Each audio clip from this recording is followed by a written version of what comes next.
Hey, it's Chip with FlyOz. The Relative Hazard Index, or RHI, can be a little confusing unless you understand its purpose and how it's calculated. RHI was introduced to the world of backcountry flying by Galen Hanselman, who said he wanted to give pilots as much objective, advanced information about airstrips as possible.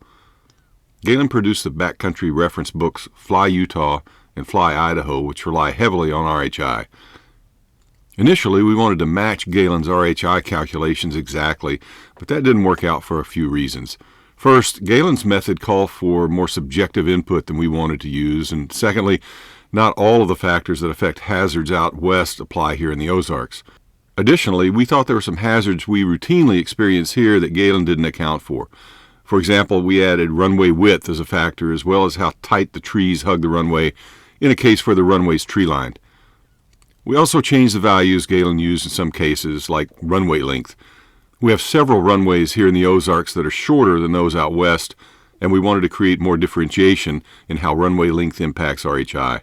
So it wouldn't make sense to compare our RHI numbers to the RHIs of runways out west. RHI components are broken into three broad categories: the airport environment, runway hazards, and the approach-departure environment.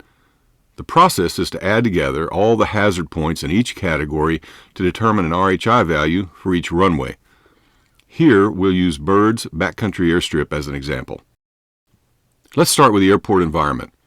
There are only two factors considered in the airport environment: airport elevation and proximity to mountains. The airport elevation at Bird's is less than 1,000 feet MSL, so no hazard points are given for that. You can see the criteria for assigning points to each component of our RHI by clicking on the question mark next to the component.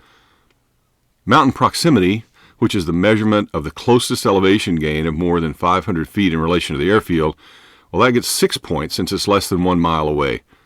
The hazard points for airport environment are carried across all runways. The runway hazard category involves hazards that exist on the runway itself, the entire runway.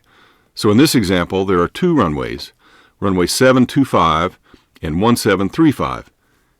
Each runway is considered, and hazard points are assigned for items like runway length, runway width, whether there are runway markings, whether or not there's a windsock, whether it's tree-lined, whether the grass is overgrown, is there a dog leg, is there a steep gradient either end to end or side to side. Again, you can click on any of the question marks here to understand how the item contributes to the RHI. Take runway length, for example. Runway 725 is about 1,850 feet long, so it gets 6 points.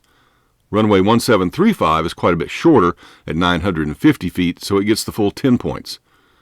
The points for each runway hazard category are added together to give an RHI component of 9 for runway 725 and 15 for runway 1735. The final category is the approach-departure environment. Here we take each end of each runway and look at hazard factors.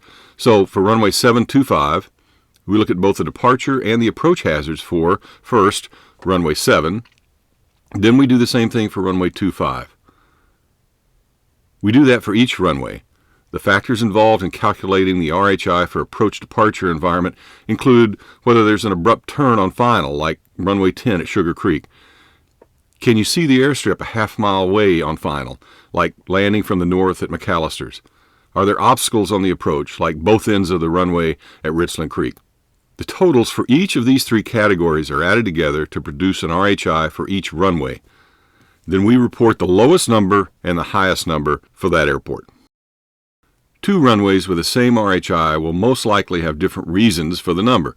It's important for the pilot to review the components that make up the RHI and determine which components are more critical to their equipment and their skill set. We occasionally get questions about the maximum RHI values we see here, or how the runway RHIs compare. I suppose it's possible to set up a runway to have an RHI of around 100, but realistically the upper end here in the Ozarks is probably closer to 40 or 50. We currently have two runways with 37 RHIs, but the vast number of runways fall below 15. If you have specific questions about one of the FlyOz airstrips, please don't hesitate to contact us. Thanks for watching. Be safe. Come see us.